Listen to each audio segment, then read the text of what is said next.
अजित पवारांचं सरकार असलं तरी मुख्यमंत्री फडणवीस आहेत आणि त्यामुळे मतदान भाजपलाच करायचे असं वक्तव्य भाजपचे नेते चंद्रकांत पाटलांनी केलंय। पुण्यातील भोरमधील जाहीर सभेमध्ये बोलताना त्यांनी हे विधान केलंय। तर अजितदादांचं सरकार असलं तरी सीएम मुख्यमंत्री हे फडणवीस आहेत, त्यामुळे मतदान भाजपलाच करायचं असं चंद्रकांत पाटलांनी म्हटलेलं आहे।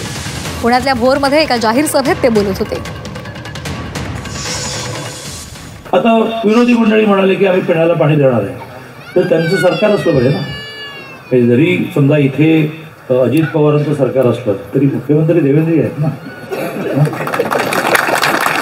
त्यामुळे अजितदादा राज्याचे उपमुख्यमंत्री आहेत, पण उपमुख्यमंत्री आहेत, मुख्यमंत्री देवेंद्र आहेत। त्यामुळे मला असं वाटतं की देवेंद्रजींना मतदान करायचं की अजितदादांना करायचं, तर सगळे आम्ही ताटात वाटीत आहोत हे मान्य आहे, पण देवेंद्रजींना मतदान करायचं असा आपण निर्णय करा असं आवाहन करतो।